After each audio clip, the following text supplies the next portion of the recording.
চলেন আপনাদেরকে একটা দারুণ ঐতিহ্যবাহী জিনিসের সাথে পরিচয় করিয়ে দিই। এই ছবিতে যে বাঁশের তৈরি বাদ্যযন্ত্রটি দেখতে পাচ্ছেন, এটি মূল আদিবাসী সম্প্রদায়ের একটি মিউজিক্যাল ইনস্ট্রুমেন্ট, যার নাম প্লুম, যা মূলত পাহাড়ি অঞ্চলের মূল জনগোষ্ঠী এর একটি অন্যান্য সাংস্কৃতিক সম্পদ।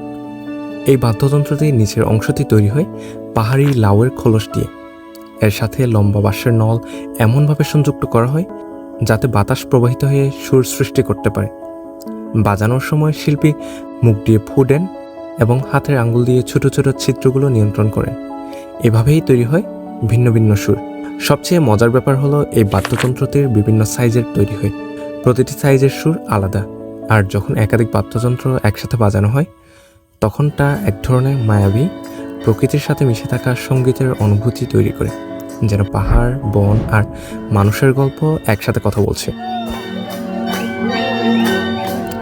এটা শুধু একটা বাদ্যযন্ত্র নয়, বরং মূল সংস্কৃতির এক জীবন্ত পরিচয়।